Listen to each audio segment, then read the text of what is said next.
అందరికీ హాయ్ అండి, welcome back to my channel. ముఖ్యంగా ఈ రోజు మన వీడియో వచ్చేసి రేషన్ కార్డుల కోసం ఎదురు చూస్తున్న వారికి అయితే ఏపీ ప్రభుత్వం ఒక చిన్న షాక్ అయితే ఇవ్వడం జరిగిందండి. దానికి సంబంధించి పూర్తి వివరాలను అయితే నేను ఈ వీడియోలో తెలియజేస్తాను. ఎవరైనా మన ఛానల్ ని కొత్తగా చూస్తున్నట్లయితే సబ్స్క్రైబ్ చేసుకోండి. వీడియో నచ్చినట్లయితే లైక్ చేయండి, షేర్ చేయండి.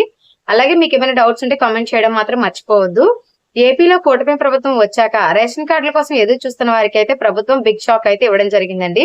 అసెంబ్లీ వేదికగా పౌర సరఫరా శాఖ మంత్రి నాదెండ్ల మనోహర్ గారు అయితే దీనిపై క్లారిటీ అయితే ఇచ్చేశారు.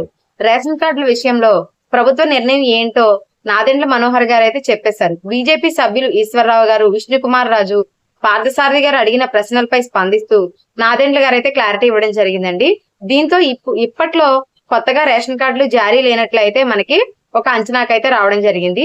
ప్రస్తుతం బియ్యం కార్డులు ఈకేవైసీ నిర్వహణలో ఉన్నందున ఈ సేవలను నిలిపివేస్తున్నట్లు, అదే కొత్తగా రేషన్ కార్డు అప్లై చేసుకోవడానికి సైట్ ను ఆపివేస్తున్నట్లయితే నాదెండ్ల మనోహర్ గారు అయితే తెలపడం జరిగింది.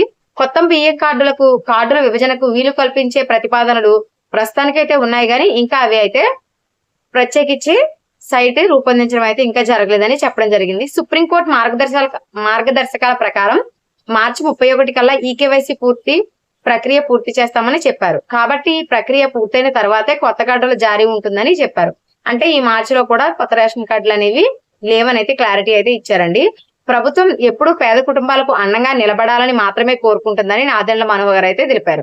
రాష్ట్రంలో 1,46,00,000 రేషన్ కార్డులు అయితే ప్రస్తుతానికి ఉన్నాయి. దీని ద్వారా 4 కోట్ల మందికి పైగా కుటుంబ సభ్యులకు తాము రేషన్ సాయం అందిస్తున్నట్లు కూడా తెలిపారు. జాతీయ ఆహార భద్రత చట్టం, కేంద్రం ఇచ్చే మార్గదర్శకాల ఆధారంగా వీటి అర్హత నియమ నిబంధనలను పెట్టనున్నారండి. అయితే రేషన్ కార్డులతోనే అన్ని వస్తాయని చాలా మంది రేషన్ కార్డులకి దొంగదారుల్లో సంపాదిస్తున్నారు.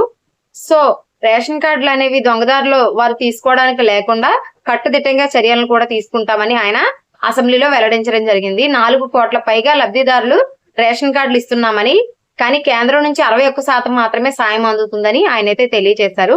సో ఆయన చెప్పిన మాటల ప్రకారం మార్చి 31 వరకు ఈకేవైసీ ప్రాసెస్ ఉంటుంది. కాబట్టి మనకి మార్చి 31 తర్వాత అంటే ఏప్రిల్ నుంచి ఏమన్నా రేషన్ కార్డులకి మనకి ఆప్షన్ ఇస్తారేమో చూడాలి. ప్రస్తుతానికైతే ఎటువంటి ఆప్షన్ లేదని ఆయన అసెంబ్లీలో చెప్పిన మాటల ద్వారా అయితే మనకి అర్థమవుతుంది. సో మీకు ఇంకా ఏమైనా డౌట్స్ ఉంటే కామెంట్ సెక్షన్ లో తెలియజేయండి. Thanks for watching. బాయ్.